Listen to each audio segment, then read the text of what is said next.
אני רוצה להגיד תודה. כמה הכרת הטוב אנחנו צריכים על עבודה יפה וטובה ולבבית וחמה ומדויקת לאנשי מקצוע שמלווים אותנו בעסקים. אני רק 40 שנה בתחום הזה. אני רוצה להגיד תודה לדליה הלפרין, אחות לבבי, אהובת נפשי, שהיא יודעת להיכנס, יש לה אומנות, לדייק, להיכנס ללב שלך. היא הצליחה להיכנס ללב שלי ולדייק אותי, והיא עשתה אותי אישה שמחה בגלל שהיא הבינה אותי.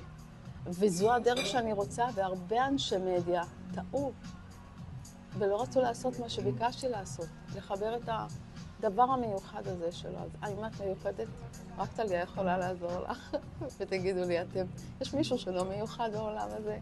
טליה, תודה, אני אוהבת אותך מאוד, מדויקת, שנונה, חמודה, חביבה, מצחיקה.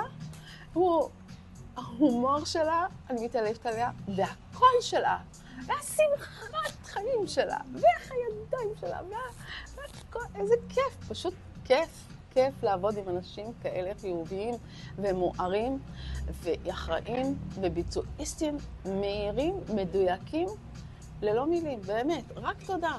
הכרת הטוב לבורא ולך טליה.